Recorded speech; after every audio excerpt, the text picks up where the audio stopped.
Assalamualaikum warahmatullahi wabarakatuh. Halo, apa kabar semuanya? Di sini kami dari kelompok 2 akan mencoba membahas tentang pengelolaan satuan pendidikan untuk memenuhi mata kuliah pengelolaan pendidikan. Enjoy! Untuk memahami pengelolaan satuan pendidikan, kita harus mengetahui dulu dan paham apa itu pengertian pengelolaan satuan pendidikan.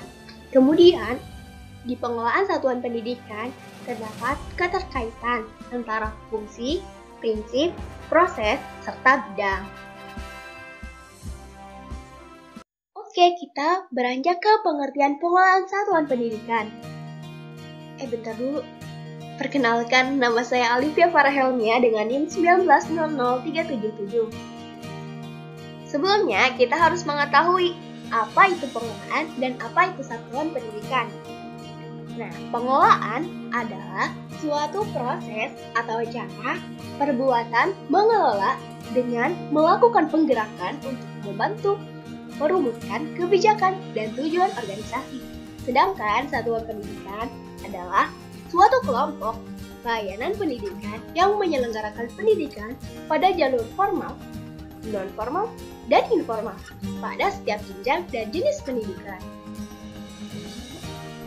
Jadi dapat kita artikan bahwasannya pengertian pengelolaan satuan pendidikan yaitu sebagai keseluruhan proses kerjasama dengan memanfaatkan semua sumber personil dan material yang tersedia.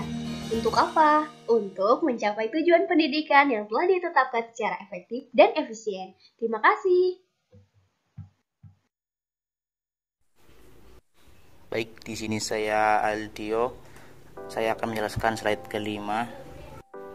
Slide kelima ini tentang fungsi pengelolaan satuan pendidikan atau juga dikenal dengan fungsi pengelolaan sekolah. Untuk mencapai efisiensi serta efektivitas dalam manajemen, maka segala tindakan dan kegiatan baru sebaiknya dilaksanakan dengan pertimbangan atau perhitungan yang rasional.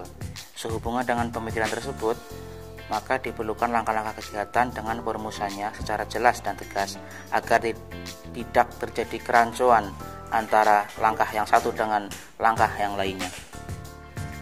Rumusan dari langkah-langkah tersebut yaitu disebut dengan fungsi manajemen atau fungsi-fungsi manajemen. Jadi, fungsi pengelolaan sekolah ini lahir dari fungsi-fungsi manajemen. Apa itu fungsi manajemen? Fungsi manajemen adalah elemen-elemen dasar yang akan selalu ada dan melekat di dalam proses manajemen yang akan dijadikan acuan oleh manajer dalam melaksanakan kegiatan untuk mencapai tujuan. Manajemen ini berlangsung dalam suatu proses berkesinambungan secara sistemik. Fungsi-fungsi manajemen ini meliputi yaitu fungsi perencanaan, fungsi pengorganisasian, fungsi pelaksanaan atau fungsi penggerakan, dan fungsi pengawasan atau fungsi evaluasi. Oke, selanjutnya itu membahas dari fungsi-fungsi manajemen tadi. Yang pertama itu adalah fungsi perencanaan. Fungsi perencanaan adalah sebagai pedoman pelaksanaan dan pengendalian, menentukan strategi pelaksanaan kegiatan, menentukan tujuan atau kerangka tindakan untuk mencapai tujuan tertentu. Jadi fungsi perencanaan itu adalah proses membuat tujuan dan menentukan metode terbaik yang digunakan untuk mencapai tujuan tersebut. Di sini itu ada 3 kegiatan dalam setiap perencanaan diantaranya. Yang pertama itu perumusan tujuan yang ingin dicapai. Yang kedua pemilihan program untuk mencapai tujuan. Selanjutnya yaitu identifikasi dan pengerahan sumber yang jumlahnya terbatas. Selanjutnya ada fungsi pengorganisasian. Fungsi pengorganisasian itu diartikan sebagai kegiatan membagi tugas kepada orang-orang yang terlibat dalam kerja sama untuk memudahkan pelaksanaan kerja. MS Dell seperti dikutip oleh Nanang Fat dalam bukunya kalau tidak salah tahun 2004 itu mengemukakan 3 langkah dalam proses pengorganisasian, yaitu yang pertama adalah pemerincian seluruh pekerjaan yang harus dilaksanakan untuk mencapai tujuan organisasi. Selanjutnya pembagian beban pekerjaan total menjadi kegiatan-kegiatan yang logis dapat dilaksanakan oleh satu orang, dan pengadaan serta pengembangan suatu mekanisme untuk mengkoordinasi pekerjaan para anggota menjadi kesatuan yang terpadu dan harmonis. Dalam pengelolaan sekolah, fungsi pengorganisasian ini yaitu proses menentukan kegiatan untuk mencapai tujuan sekolah dan orang-orang yang menjalankan kegiatan tersebut. Selanjutnya itu fungsi penggerakan dan fungsi pengawasan. Kita ke fungsi penggerakan terlebih dahulu. Fungsi penggerakan adalah hubungan antara aspek-aspek individual yang ditimbulkan oleh adanya hubungan terhadap bawahan untuk dapat mengerti dan memahami pembagian pekerjaan yang efektif dan efisien. Fungsi penggerakan ini meliputi seperti memberikan motivasi, memimpin, menggerakkan, mengevaluasi kinerja individu, memberikan imbalan jasa, mengembangkan para manajer, dan lainnya. Fungsi penggerakan ini kadang-kadang juga digantikan dengan istilah lain, yaitu seperti fungsi kepemimpinan. Dalam pengelolaan sekolah, fungsi penggerakan ini berfungsi menggerakkan semua anggota agar mau bekerja sama untuk mencapai tujuan sekolah. Fungsi penggerakan itu sangat penting dalam proses manajemen sebagai intisari manajemen karena secara khusus berhubungan dengan orang-orang. Menurut Terry yang dikutip dari buku Sarwato tahun 1978 menyatakan bahwa sukses dalam manajemen sebagian dipengaruhi oleh beberapa hal, yaitu yang pertama mendapatkan orang-orang yang cakap, mengatakan kepada mereka apa yang hendak dicapai dan bagaimana cara mengerjakan apa yang kita inginkan.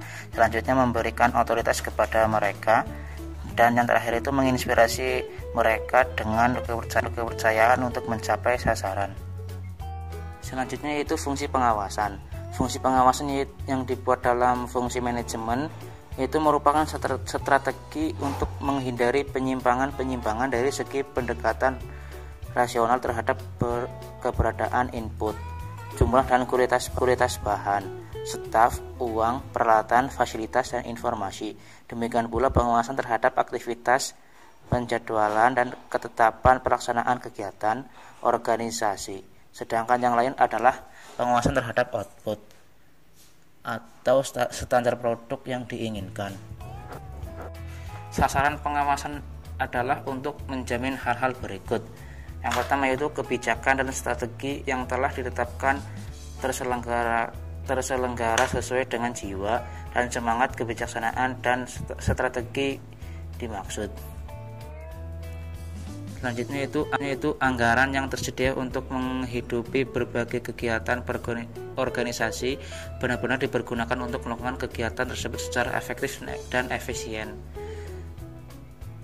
Selanjutnya, para anggota organisasi benar-benar berorientasi pada keberlangsungan hidup dan kemajuan organisasi bukan kepentingan individu. Penyediaan dan pemanfaatan sarana dan prasarana sehingga memperoleh hasil kerja yang memuaskan. Yang terakhir yaitu standar mutu hasil pekerjaan terpenuhi semaksimal mungkin dan prosedur kerja ditaati oleh semua pihak. Saya Siti Solihat Firdaus akan menjelaskan mengenai prinsip pengelolaan satuan pendidikan. Douglas 1963 merumuskan prinsip-prinsip pengelolaan pendidikan menjadi 5. Yang pertama, memprioritaskan tujuan di atas kepentingan pribadi dan kepentingan mekanisme kerja. Tujuan dari suatu organisasi merupakan titik akhir yang berkedudukan penting. Karena itu, tujuan suatu organisasi harus disadari serta dihayati oleh para pelaksananya. Setiap pelaksana harus mampu mengabdikan kepentingan pribadinya kepada kepentingan organisasi, yaitu tujuan. Tujuan ini harus dirumuskan dengan tepat sesuai dengan arah organisasi, tuntutan zaman, juga nilai-nilai yang berlaku. Tujuan suatu organisasi ini dapat dijabarkan dalam bentuk visi, misi, maupun sasaran-sasaran. Nah, tujuan-tujuan tersebut harus dirumuskan dalam satu kekuatan tim yang memiliki komitmen terhadap kemajuan dan masa depan organisasi. Yang kedua, mengkoordinasi wewenang dan tanggung jawab. Setiap orang yang bekerja pasti akan diberikan wewenang dalam pekerjaannya, dan dari wewenang yang diberikan akan selalu diikuti dengan pertanggungjawaban. Wewenang dan tanggung jawab di sini haruslah seimbang. Setiap pekerjaan harus dapat memberikan pertanggungjawaban yang sesuai dengan wewenangnya. Semakin besar wewenang yang diberikan, akan semakin besar pula pertanggungjawaban yang harus diemban. Yang ketiga, memberi tanggung jawab pada personil sekolah hendaknya sesuai dengan sifat-sifat dan kemampuannya. Maksudnya, tanggung jawab yang diberikan pada seseorang itu harus sesuai dengan watak dari orang itu sendiri. Penempatan orang itu haruslah sesuai dengan bakat-bakatnya, latihan-latihannya, atau pengalaman yang pernah dialaminya. Hal ini agar pelaksanaan tanggung jawab dapat berjalan efektif. Penting sekali dalam penempatan seseorang, seperti karyawan contohnya, menggunakan prinsip orang yang tepat di tempat yang tepat. Karena hal ini akan memberikan jaminan terhadap kestabilan, kelancaran, juga efisiensi kerja. Yang keempat, mengenal secara baik faktor-faktor psikologis manusia. Memahami hal ini sangatlah penting bagi seorang pemimpin. Dalam merumuskan suatu kebijakan atau prosedur, hendaknya seorang pemimpin ini memperhatikan dengan baik sikap dari orang-orang yang terlibat dalam pelaksanaannya. Karena dalam setiap situasi kerjasama, setiap individu itu memerlukan adanya kemauan, ambisi, prasangka, dan sebagainya. Karena jika tidak, kerjasama ini tidak akan berjalan. Inilah hal-hal peka yang perlu diketahui dan dipahami oleh seorang pemimpin. Yang terakhir ada relativitas nilai-nilai. Relativitas merupakan suatu kondisi atau keadaan yang selalu berhubungan dengan faktor-faktor lain. Dalam pelaksanaan kegiatan manajemen, nilai-nilai yang ada pada suatu prinsip itu selalu terhubung dengan nilai-nilai yang ada di lingkungan kerja. Karena itu, tidak dibenarkan jika terdapat suatu keputusan yang mengakibatkan konflik antar prinsip yang satu dengan prinsip yang lain. Nah, prinsip-prinsip di atas, kelima prinsip yang dirumuskan oleh Douglas memiliki esensi bahwa manajemen dalam ilmu dan praktiknya harus memperhatikan tujuan, orang-orang, tugas-tugas, dan nilai-nilai. Sekian dari saya, lebih dan kurangnya mohon maaf. Terima kasih. Sebelumnya izin memperkenalkan diri, nama saya Andi Dinan Hasyafat Kablian, NIM saya 1907777. Saya akan membawakan materi tentang proses pengelolaan satuan pendidikan. Beberapa definisi menunjukkan bahwa manajemen merupakan suatu proses yang sistematis dalam melakukan kegiatan organisasi. Proses manajemen secara umum mengikuti langkah-langkah merencanakan, mengorganisasikan, memimpin, dan mengendalikan. Kita akan bahas satu-satu. Yang pertama ada merencanakan. Merencanakan adalah membuat suatu target-target yang akan dicapai atau diraih di masa depan. Merencanakan pada dasarnya membuat keputusan mengenai arah yang akan dituju, tindakan yang akan diambil, sumber daya yang akan diolah, dan teknik atau metode yang dipilih untuk digunakan. Secara sederhana, merencanakan adalah suatu proses merumuskan tujuan-tujuan, sumber daya, dan teknik atau metode yang terpilih. Kedua ada mengorganisasikan. Mengorganisasikan adalah proses mengatur, mengalokasikan, dan mendistribusikan pekerjaan, wewenang, dan sumber daya di antara anggota organisasi untuk mencapai tujuan organisasi. Mengorganisasikan sangat penting dalam manajemen karena membuat posisi orang jelas dalam struktur dan pekerjaannya, dan melalui pemilihan, pengalokasian, dan pendistribusian kerja yang profesional, organisasi dapat mencapai tujuan secara efektif dan efisien.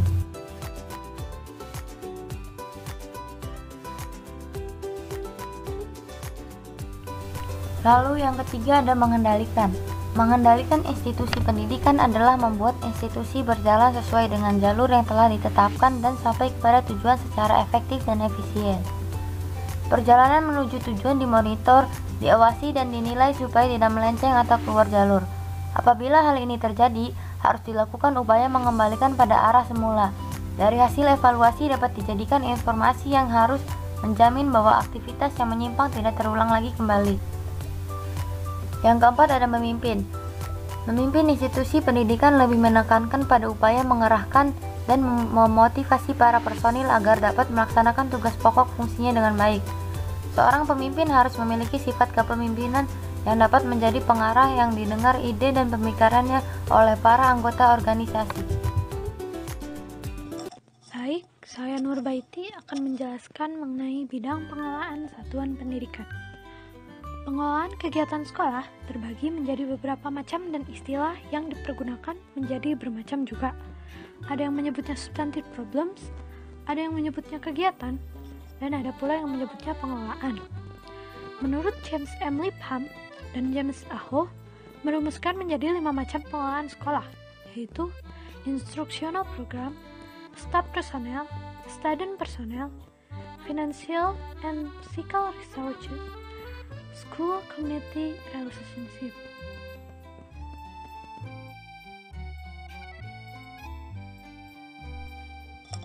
Selanjutnya, Departemen Pendidikan dan Kebudayaan membagi pengelolaan sekolah sebagai berikut. 1. Kegiatan menyusun proses belajar mengajar. 2. Kegiatan mengatur kemuridan. 3. Kegiatan mengatur peralatan pengajaran.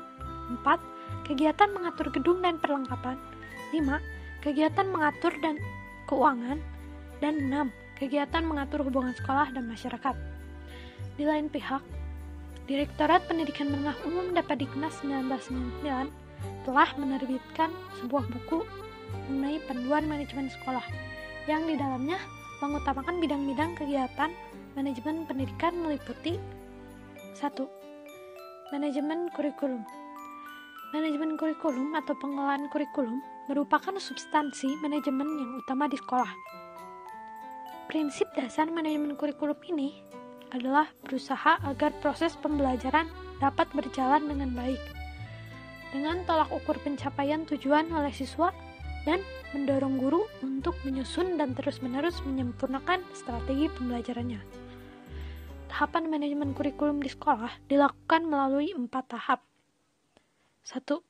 Perencanaan. 2. Pengorganisasian dan koordinasi. 3. Pelaksanaan. Dan 4. Pengendalian. Kedua, ada manajemen personalia.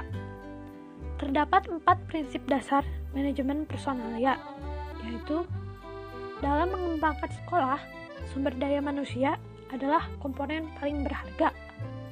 2.